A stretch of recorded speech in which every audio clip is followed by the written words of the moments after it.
Hello, Joanne. How are Hi, you doing? how are you? Very good, thank you. Very good indeed. So I think Armand hopefully is on his way over here now as well, and will be joining us very shortly. And I can see that we do already have a few people lined up to come and join us on stage as well. So, but just whilst we're waiting for Armand, did you have any initial thoughts on the discussions that you've heard so far? Obviously, you've chaired the first session yesterday and ones that have had happened since. Any kind of initial key thinking or takeaways from what we've heard so far? Well, I have some thoughts about the session. I just listened to the session. So I was surprised there was so much discussion on spectrum sharing, but it, in a sense, and maybe I can talk to that. I think the US is different than many other countries in that respect. And I have some questions as well as to sharing with DoD and the experience so far. So. Perfect. Well, that sounds great. Well, I can see that I'm going to start bringing a couple of people up because I can see, hopefully, I think my colleagues are on it to try and get Armand over here, and so we can get his him to become involved and get up onto the stage here as well. Well, see Chantal has just joined us as well. Just a reminder to everybody out there, if you do want to come and bring your audio video feed live, if you want to come and have your comments on what you've heard so far, then please do that. You just need to click on the button at the top right, which says, I think it says request to bring audio and video live, and you'll be brought up onto the stage. But in the meantime, I will wait here as well. But Joanne, I'll pass over to yourself. You see we have Chantal up already, and we have others waiting for you. So, I thought no, Armand was going to start, and I was going to chime in, or do you want me to start? Well, I think we can get going if that's okay. Whilst we're waiting for Armand, then we'll try and bring him up shortly as well. So, if that's okay. Okay. Perfect. Over to you then. All right. Oh my goodness. Joanne, Chantal, and Vina. What are my first thoughts while we wait for Armand, the moderator, for the prior session? I think I was surprised, actually, talking about spectrum efficiency, to have the discussion almost entirely focused on spectrum sharing. I think the US is up to now has been different than other countries. I think there's a fair amount of resistance of spectrum sharing, I think, in a lot of other areas.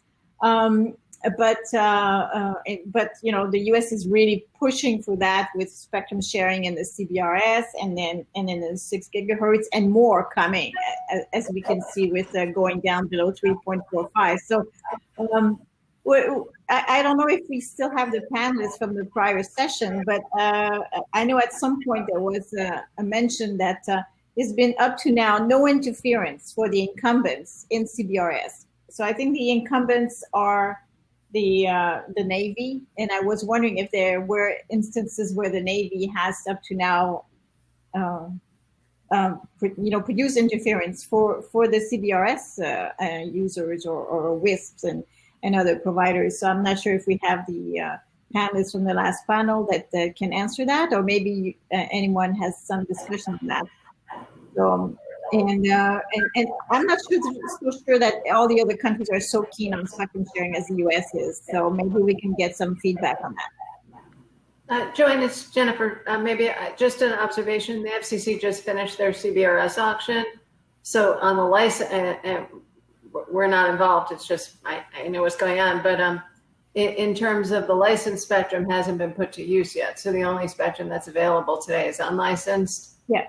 So I just wanted to clarify that for folks, but I don't have an answer to your other question about the interference. Yeah, we know that only the GA is available now. So the PAL's just completed, but the Navy would, you know, if they do blast with their radar on the coastline, they would blast the GA as well. So I was just wondering if there was any feedback on that. And there was some comment from Andy Clegg that maybe they're protecting the incumbents too well, and I think he meant DoD. So that's the gist of that question. But maybe someone else wants to talk, or Chantal, I'm going to put you on the spot. What about spectrum sharing in Canada? How do you think that would be? I know you've consulted on that. You didn't get a lot of positive responses, I think. Yeah, so we didn't have the same issue as the FCC did and the NTIA. We don't have those users. So for that portion of the band, we're auctioning it. Yeah. That being said, we're really, you know, keen on spectrum sharing, but I think it's a different definition, whether or not you do CBRS or whether or not you do some other type of sharing. So if you look at our millimeter wave spectrum, for example, we are sharing with satellites where we think that there's satellite dependent areas, and then there's a certain percentage of the population that can be encumbered by satellites. So we're doing a combination of that, and just not maybe specifically the dynamic spectrum sharing. That being said, we're also looking at that for other things as well, because we do see there's some areas that might be useful for. Okay. Oh, Chantal, if I might add, you have also some ATC spectrum sharing, geographic sharing between satellite and terrestrial, right? Yes, yeah, no, we do have that as well. So we similar to the US, have AWS-4, which is a combination of mobile as well as satellite, and so we have that as well. So I think if you look at the past, we had spectrum sharing before. It was just more very specific. So in a lot of cases in Canada, we do where and when necessary. So if we're not moving somebody out, they stay, and then they're sharing services. I know, Veena, you wanted to chime in on this, or? No, I think for me, spectrum sharing, as Chantal said, you really have to explain what you mean by spectrum sharing, because it can be interpreted in so many ways. And right now, when you talk about CBRS, you're talking about very specific government incumbents. And in order to make the access to 5G, to get the spectrum out there, if there was no other choice, then spectrum sharing is great. And working with these databases and the environmental sensing capability, you can do that, and you can do that in the United States. That's great. But some people also think spectrum sharing in terms of, you heard today, for example, third-party providing services to MNOs. And there the spectrum is pooled perhaps for the MNOs. And some folks think that is spectrum sharing, So it just depends what you think in terms of sharing. I would say sharing with getting access to more spectrum is definitely, whichever way we can do that, that is great, because that's more efficient, more intensive use of the spectrum. But we should not mix that kind of sharing with inter-service sharing or the other kinds of sharing we are talking about. It's a very broad title for spectrum sharing. So there's one of the interesting things on sort of spectrum sharing or big network sharing is one of the few places. Thanks. One of the few places that has been successful has been in Canada, right? Sort of covering rural areas, and I'm actually blanking on the two networks that are sharing. And it's pretty much failed almost everywhere else in the world. And I'm wondering if you have any thoughts on sort of why it's worked, where it has worked. Well, I would say, Armand, the spectrum sharing that's been done in Canada is really like network sharing, and Right. they share. Well, when you refer to network spectrum sharing. Yeah, they lower. It's a way to lower your capex intensity, your capital investment, and that's what has happened. And it's gone to such an extent now that between, for example, Bell and Telus, they don't even call it spectrum sharing; they call it network access, because one carrier builds one part of the country and the other one builds other parts of the country, and essentially you have two carriers, but they each have half a network across the country, or that's what I would qualify it. So, but it was a way to really reduce your capital investment. You pool your spectrum resources, so it is pretty useful from that. You buy spectrum separately in auctions. You pull them via subordinate licenses, and then you each build. So you lower your overall costs, and that's why it's.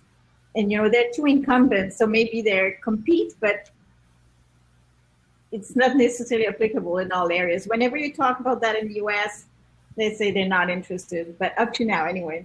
Well, they've tried it in Alaska, and it didn't work very well, right? It just seems that, I don't know if it's a different regulatory environment or a different, social way of operating, but that just sticks out as the one place where it's worked and it hasn't elsewhere. Yeah, I think it's maybe a question of different competitive rivalry environments, I think. That would be my 2 cents on it. But maybe someone else, Mr. Wolf, you have something you'd like to talk about? Hi, so I'm Ben. You guys are coming from the perspective of largely service providers, it seems like, as well as the regulators' view related to that. I'm coming from a very different perspective now, although I time in that world working with licensed spectrum. I have been for the last 20 years or so focused mostly on unlicensed uses and innovation in how to get the most out of the spectrum. So for me, the metrics of efficiency, I think, are quite different than what other people apply. I start with the number of, I start with where we see the spectrum is where you have a lot of users. And so competing users who are not coordinated. And so one of the things that I'm looking at a lot these days is the sharing from a different perspective, not CBRS and AFC. These are more centralized control where you assume that sharing is done with a boss, right? There's a coordinating system. And another very important, I think for the future, even more important, is the sharing where there isn't a boss. So where the various systems, users of the spectrum are figuring out how to share effectively. I won't say on their own, but in a cooperative way that is not necessarily coordinated by a central entity. And I think that this is becoming increasingly more important in a lot of applications that we have traditionally kind of made assumptions about, where those assumptions are now changed. And again, one of my big areas right now is looking at how multiple unlicensed technologies will coexist in the same space as well as in the same device even. From the consumer's point of view, there really isn't such a thing as a single radio device anymore. For a lot of the systems you guys are talking about, we're talking about we have, we may have a single radio or single radio technology for a given link, but as was mentioned in the last one, in the real world, a network is comprised of many, many different technologies, and having them work together is key. I think on a scale, that's obviously very true. I think it's becoming more and more necessary to look at that on the small scale. And so that's kind of where we come from, is looking at innovation on the micro scale and then growing it to the macro scale, if you will. Joanne, can I add to the discussion? Would that be okay? Absolutely. So coming from the satellite, and Ben, that was very interesting. Coming from the satellite perspective, I guess look at it kind of differently. For years, our industry has shared both between satellite operators, as you know, and with other services, most notably very successfully with the fixed service. What we're seeing now, though, with sharing, and as an American, I can speak back from the U.S. perspective, is sharing doesn't mean sharing. It means boxing one user, usually satellite, which is my interest, of course, into a very small geographic area, and giving greater flexibility to the other operator. So just to give an example, in the FCC Spectrum Frontiers proceeding in the millimeter wave bands, those are bands that are very important to us for individually licensed surf stations, things for like gateways. The ban was made that we could share, but only in the most rural and remote portions of the country where we probably can't get fiber and personnel to it. We can't be near highways, we can't be near roads. So my big concern on this discussion of 5G was, during the discussion, I think it became accepted, and it is accepted, satellite and other technologies, whether it's unlicensed or fiber or drones or whatever, are going to be part of the 5G ecosystem. And the concern I have about the discussions on sharing is it's all really focused on primarily on making terrestrial mobile have access to additional spectrum. And that's the concern, which is not that we should have exact equal. I would never tell you that, but there needs to be a balance, whatever that balance is. And unfortunately, the sharing discussions that I've heard today don't take that into account. So it's a concern because you aren't going to be able to solve issues like the digital divide unless you have a lot of money with things like fiber and terrestrial mobile. You're going to need access to non-terrestrial technology such as satellites. So just a different thought there on the sharing side. So maybe I could weigh in from a regulatory perspective. We don't look at it as one service. Like if you look at our Spectrum Outlook, we were looking at 4 different services: license exempt, looking at satellite, backhaul, and 5G. We weren't considering only one way of making connectivity happen. And I think that's, and you heard that from Ira, and you've heard it from the FCC earlier. There's not just one way of making it happen. We need all the pieces to be in play. And for us, you know, we recognize that license exempt is equally as important as 5G, as well as satellite. We need all those things to cover our country, especially our country being so big. And when we want to have people with connectivity in their home as well as outside. So we have to look at it as a whole bunch of different pieces that eventually will work together. And unfortunately, sometimes they're competing. So we have to look at what the best mix is overall. Joanne? Yes, go ahead. Can I make a comment on a broader issue which we are talking for this session about the shape of the future of digital connectivity? And basically, if we really want to look at that digital connectivity, we need to connect everyone.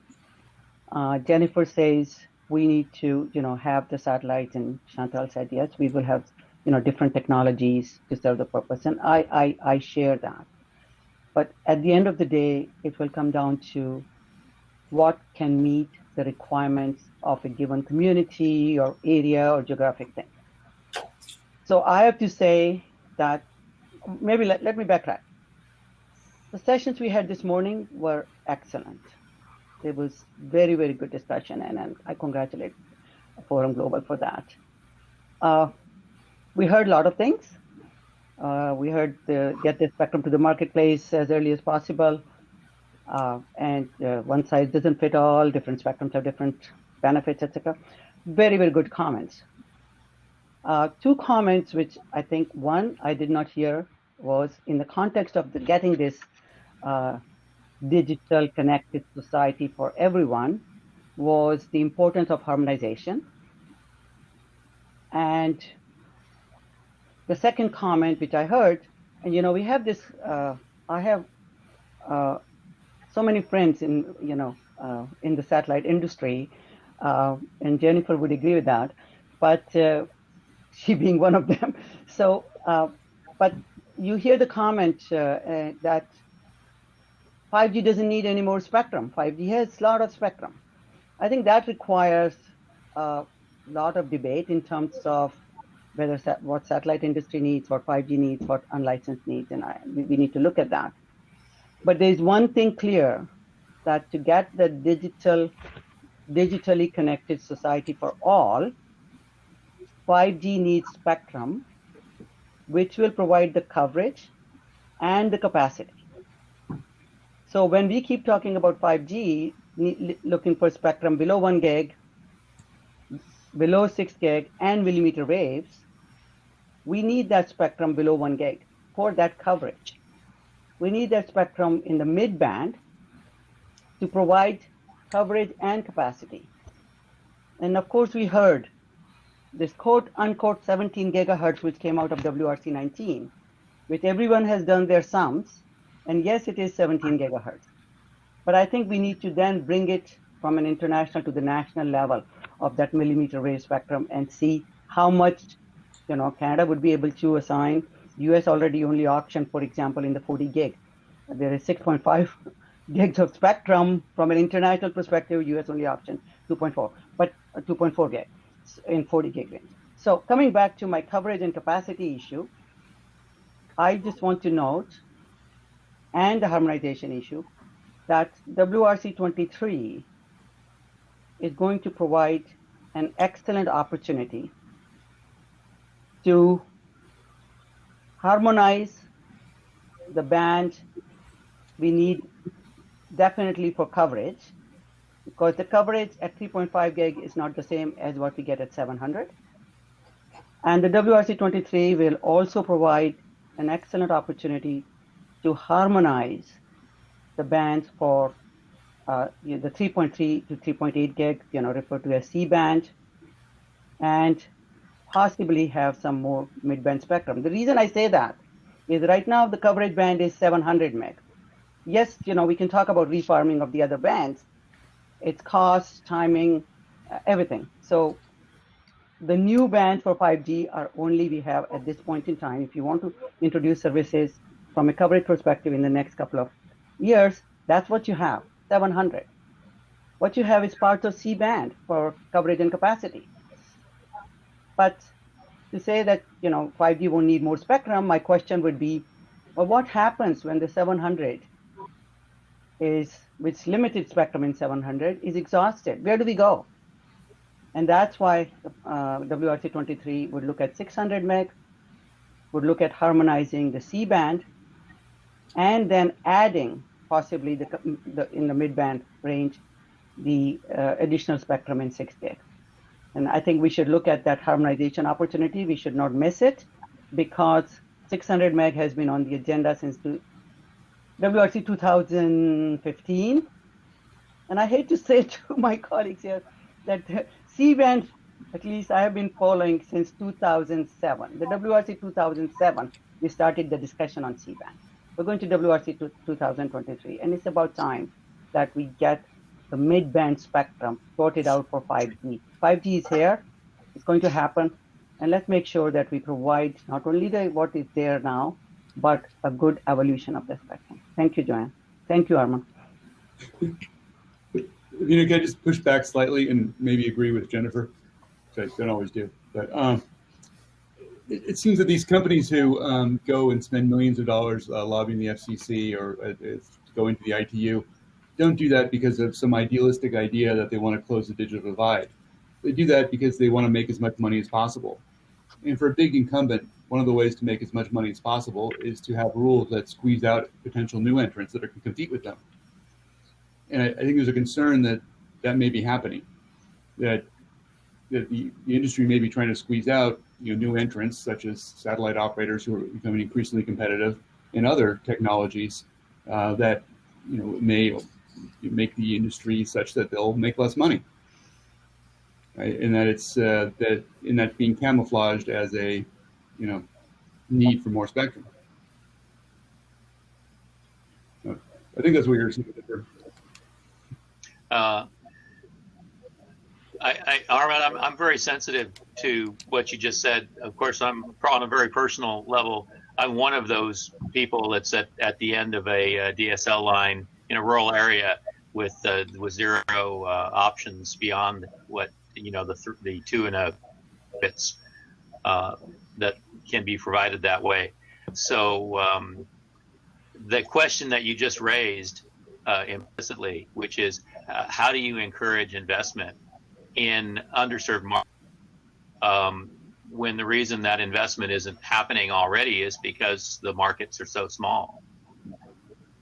And how does competition really help if the market's so small? If there's dozens of potential users you can compete for versus millions of users, which is it's obvious which is more attractive. So I'm curious how people feel, and I think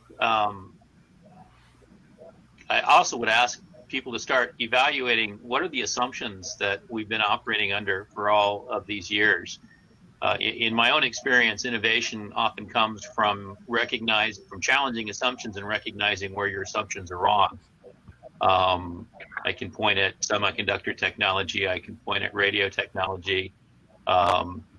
Where our gentleman's understanding of the laws of physics have been proven to be incomplete, and we've expanded a capability by revisiting those assumptions.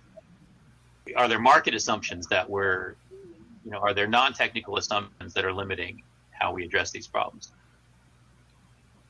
Maybe I could say something. In Canada, it's a huge problem, obviously, with lots of areas that are very low population, and it's a mixture of solutions. And that's the way we have to look at it, and that's the way we do as a regulator. We need spectrum, we need infrastructure, and there has to be money at the end of the day, because there isn't, some of those places just aren't going to get reached without some money. So one of the things that we do, similar to the US, is we have broadband funds, and that's the way to, in some of those areas, to get anybody to go in, because it's just not,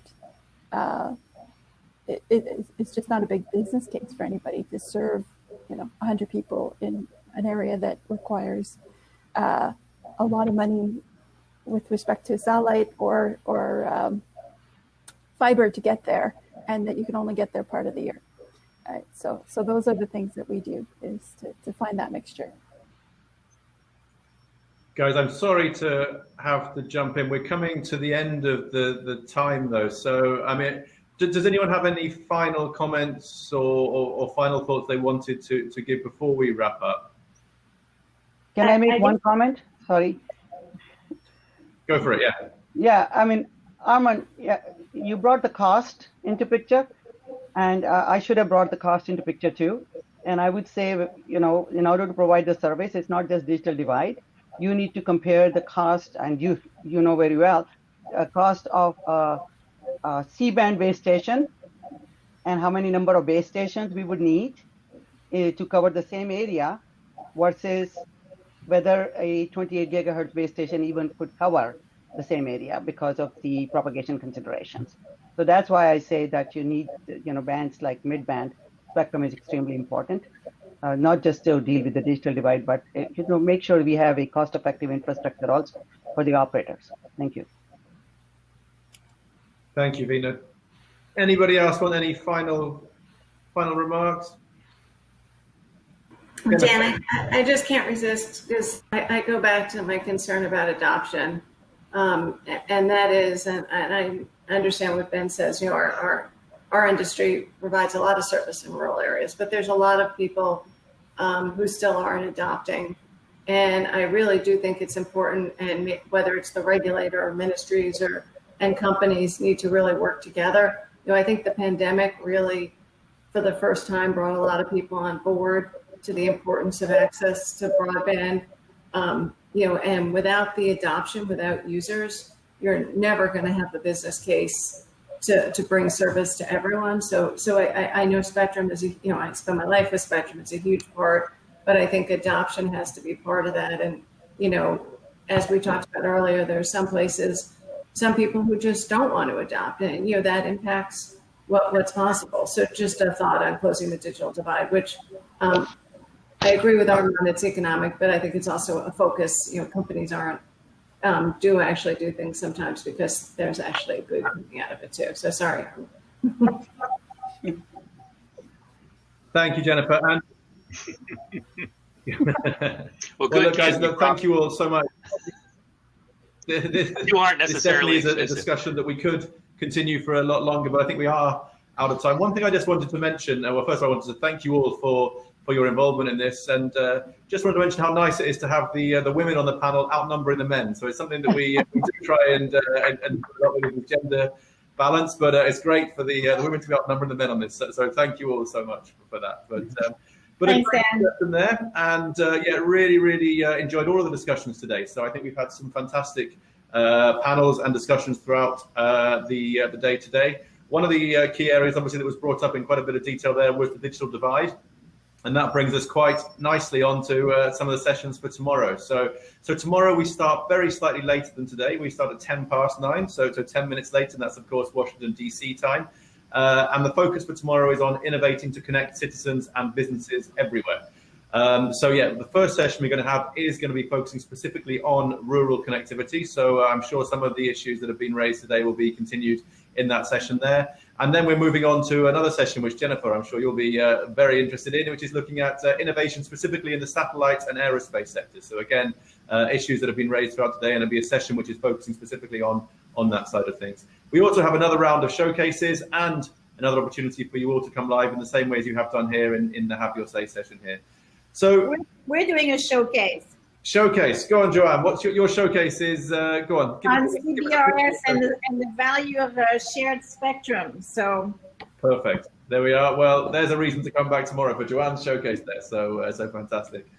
Guys, thank you all so much. Thank you to everyone out there as well. Thanks for everyone who's tuned in and who's contributed with your comments and thoughts as well. As I said, back here tomorrow at 9:10. But for everyone, enjoy the rest of the day today. Have a good evening, and looking forward to seeing everyone back here tomorrow. So thank you again, everyone. And thank you, Dan. Thank you, everyone. Thank you. Thanks, everybody. Thanks for struggling through and making this happen this year. Thank you, Dan. Thanks, Armin. Appreciate that. Thank you. Yes, thank you much.